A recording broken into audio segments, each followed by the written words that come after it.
পাপিয়া নামে একজন স্বামী মারা পাপিয়া, সে একজন নর্তকী। এই নর্তকী সে যেভাবে অন্যায় অপকর্ম করছে, গোটা বাংলার মানুষ আজকে হতভম্ব হয়ে গেছে। আমার মসজিদের পবিত্র শহর এই ঢাকা শহর আজকে অপবিত্রে পরিণত হয়েছে।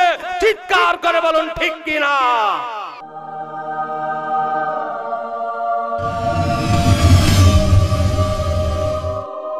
আমার ভাইরা, আজকে এত বছর পরে দুঃখের সাথে বলতে হয়, আমাদের একটি শহর, গোটা বিশ্বে যেই শহরের নাম হলো মসজিদি শহর। কি শহর? মসজিদি শহর। লক্ষ লক্ষ মসজিদ যেই শহরে, সেই শহরের নাম হলো ঢাকা মহানগরী। জোরে বলুন ঠিক কিনা? আজকে গত কয়েকদিন হলো দেখতে পাচ্ছি, কিছুদিন হলো এমন একটা সংবাদ আসলো, ক্যাসিনোর পর ক্যাসিনো দিয়ে আমার মসজিদি শহরকে অপবিত্র করা হলো। মাননীয় প্রধানমন্ত্রী, আপনার কাছে আমরা দাবি রাখি, সারা বাংলার তৌহিদি জনতা, এই বাংলাদেশ ইখতিয়ার উদ্দিন মোহাম্মদ বখতিয়ার খিলজির পরে আজকে পর্যন্ত এই দেশটা আল্লাহওয়ালার দেশ, ৯৭ জন মুসলমান। এই দেশে আমরা চাই না কোনোভাবে বহিরাগত শয়তানদের আক্রমণে, বহিরাগত দুশ্চরিত্রদের আক্রমণে আমার বাংলাদেশ, আমার বাংলার মাটি, বিশেষ করে ঢাকা কলুষিত হোক, অপবিত্র হোক, এটা আমরা কেউ চাই না। জোরে বলুন ঠিক কিনা?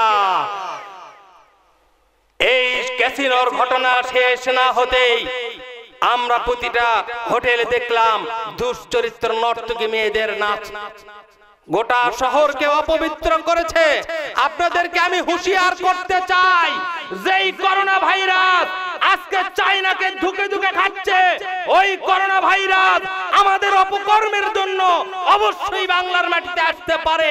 এই যে ভয় আমাদের অন্তরে আছে না নাই? জোরে বলুন, এই ভয় আমাদের আছে না? যদি বাংলার পপুলারিটি, বাংলায় করোনা ভাইরাস ঢোকে, আমি বলতেছি আপনাদেরকে একজনও বাঁচার কোনো সুযোগ থাকবে না। এই ভাইরাস এত বড় ভাইরাস, আপনি যদি তার সাথে কথা বলেন, আপনি যদি তার সামনে নিঃশ্বাসের আদান প্রদান হয়, আশেপাশে যান, আপনার এই ভাইরাসটা যাবে। যেই দেশে, ওই যে ওহান প্রদেশে যেখানে ভাইরাসটা শুরু হয়েছে, ওখানকার সবচেয়ে বড় চিকিৎসক যিনি প্রথম থেকে চিকিৎসা দিচ্ছিলেন, ওই লোকটাও গত কয়েকদিন আগে মারা গেছে। ওখানে কি অবস্থা হচ্ছে, এখানে রাসূল সাল্লাল্লাহু আলাইহি সাল্লামের নির্দেশকে তারা অমান্য করার জন্য দুইটা কারণে চায়নায় বিপদ হলো। এক নাম্বার কারণ হলো আল্লাহর কোরআনকে তারা বদলায় দিতে চাইছিল। জোরে বলুন নাউজুবিল্লাহ, জোরে বলুন আস্তাগফিরুল্লাহ। চায়নার কমিউনিস্ট সরকার কোরআনকে পরিবর্তন করতে চেয়েছিল।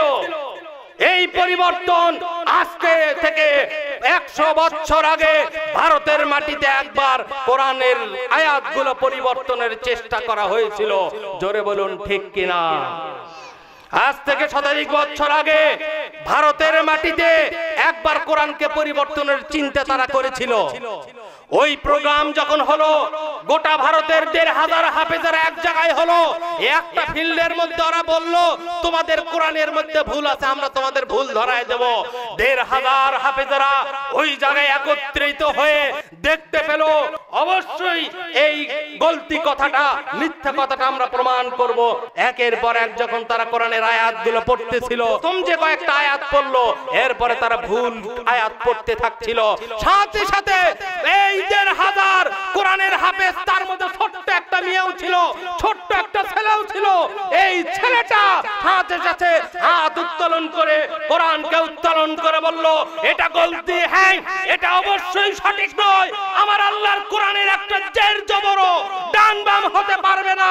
সাথে সাথে বলার কারণে যে কয়েকজন কোরআনের ভুল প্রমাণ করতে চেয়েছিল, এই শত শত মানুষের পায়ের পিঠিয়ে পড়ে, তাদের পায়ে পদদলিত হয়ে সেখানে জাহান্নামের মধ্যে যায়। জোরে বলুন আলহামদুলিল্লাহ। ঠিক একই চরিত্র গ্রহণ করেছিল চায়নার এই শত্রুরা।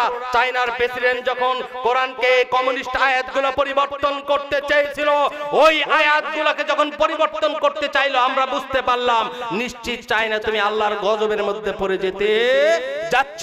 ইন দ্য মেন টাইমে আমাদের ভাইদেরকে, এই রাখাইন ভাইদেরকে, মুসলমান ভাইদেরকে যেভাবে তারা হত্যা করলো মায়ানমারে, তাদেরকে গোটা বিশ্ব ধিক্কার দিল।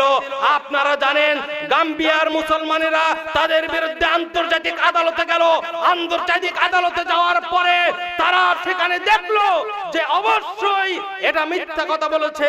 এই অং সান সুচির শান্তি পুরস্কারকে উইথড্র করে নিয়ে একে আন্তর্জাতিক সন্ত্রাসী হিসেবে আখ্যা দেওয়ার জন্য গোটা বিশ্বের মুসলমান একত্রিত হয়েছে। ঠিক সেই সময় চায়না তুমি যাও মায়ানমারে তাদেরকে অর্থায়ন করার জন্য। জোরে বলুন নাউজুবিল্লাহ। আমার আল্লাহ বলে দুইটা ভুল করছো। 3 নাম্বার ভুল তুমি করলা। আমার উইঘুর মুসলমান আছে, উইঘুর মুসলমান চায়নার মাটিতে যারা একের পর এক মুসলমান করতেছে, চায়না ভাইদেরকে লক্ষ লক্ষ মুসলমান বাড়াই দিচ্ছে। এই উইঘুর মুসলমানদের উপরে এত অত্যাচার করলো যে সন্তান সম্ভবা মায়েরা ছিল তাদের পেট থেকে জোর করে সন্তান বের করে ওই গরম তেলের মধ্যে ফ্রাই করলো, ভেজে ফেললো। জোরে বলুন নাউজুবিল্লাহ। সেই মায়েদের কষ্ট, তাদেরকে এক ঘরে রাখলো, তাদেরকে কোনো সুযোগ সুবিধা চায়না সরকার দেয় না। এরপরে ওরা সবচেয়ে রাসূলের একটা হাদিসকে অমান্য করলো। রাসূল সাল্লাল্লাহু আলাইহি ওয়াসাল্লাম যা খেতে নিষেধ করেছে সেই নিষিদ্ধ খাবারগুলা কুকুর খাবার, আর কুকুরের মাংস তারা খায়, বিড়ালের মাংস খায়, ইঁদুরকে ফ্রাই করে খায়, তারা কি করে বাদুরকে স্যুপ করে খায়। আল্লাহর এই নির্দেশকে অমান্য করার জন্য আল্লাহ বলল তোদের উপরে খবর আছে, কয়েকটা দিন অপেক্ষা কর। মাত্র কয়েকদিন পরেই শুরু হয়ে গেল গজব আর গজব। এই করোনা ভাইরাসের কথা কেউ জানতো না গোটা বিশ্ব। আজকে পর্যন্ত তার চিকিৎসার কোনো ব্যবস্থা হয় নাই, কোনো ভ্যাকসিন বের করে না। কারণ খাইদুন ফিল হায়াতিদ দুনিয়া ওয়া মা ফিহা, তোমাদের জন্য দুনিয়াও বিপজ্জনক, আখিরাতও। আল্লাহ এই জন্য এই আয়াতে বলেন লাইন শাকারতুম লা আজিদান্নাকুম, বান্দা যখন তুমি আমি আল্লাহর শুকরিয়া করবা আমি তোমার রিজিক বাড়িয়ে দেব। ওয়ালাইন কাফারতুম, যখনই আমার কোরআনকে অস্বীকার করবা, যখনই আমার কোরআনকে মানবা না, কোরআন ওয়ালাদের মানবা না, কোরআন যারা চায় তাদেরকে সহ্য করতে পারবা না, আলেম ওলামাদেরকে যখনই সহ্য করতে পারবা না, কোরআনের বিরুদ্ধে আচরণ করবে। ওয়ালাইন কাফারতুম ইন্না আযাবি লাশাদীদ, অবশ্যই তোমাকে আযাব আর গজব দিয়ে আমি তোমাকে দুনিয়াটা বরবাদ করব, আখিরাতে তোমার জন্য সাজা আছে। যেই সাজার কথা আল্লাহ রাব্বুল আলামিন কোরআনে ঘোষণা করেছেন। জোরে বলুন আল্লাহু আকবার, আল্লাহু আকবার। যখনই কোরআনের বিরুদ্ধে আচরণ করবা তখনই আমার আল্লাহর গজব আছে না নাই? জোরে বলুন গজব আছে না নাই? সুতরাং আমার আল্লাহর গজব তাদের জন্য রেডি থাকে। শুধু করোনা ভাইরাস না, তোমাদের জন্য আরো বিপদ সামনে অগ্রসর হচ্ছে। কারণ যে কোরআনকে বদলাইতে চাইলো ওকে আমার আল্লাহ গোটা পৃথিবী থেকে তার দেশটাকে বদলাই দিল, তাদেরকে গোটা পৃথিবী থেকে এক ঘরে করছে। আজকে যদি চায়নার কোন মানুষ আপনার দেশে আসতে চায়, বলেন তো আপনারা আসতে দিবেন? তোমাদের জন্য খুশ খবরই আছে। এখনই আমার আল্লাহর কাছে লা ইলাহা ইল্লাল্লাহু মুহাম্মাদুর রাসূলুল্লাহ মেনে নাও, তোমাদেরকে আল্লাহ এই বিপদ থেকে বাঁচালেও বাঁচতে পারে।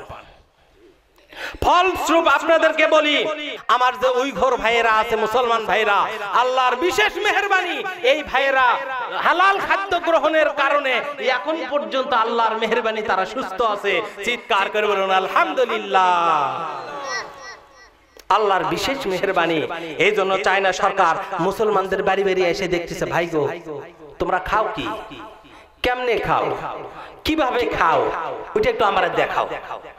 গতকালকে পরশু দিনে আমি দেখলাম ওই আমার এর ভিতরে এই ইউটিউবে যখন আমি ওটা শেয়ার করলাম যে ভাই চায়নার প্রেসিডেন্ট এসে আমাদের খাদ্যগুলো দেখতেছে আমরা কেমন করে খাই। বুঝেন নাই? আল্লাহর রাসূলের সুন্নাত, আল্লাহর নির্দেশকে তারা আস্তে আস্তে ফলো করতে যাচ্ছে। জোরে বলুন আলহামদুলিল্লাহ।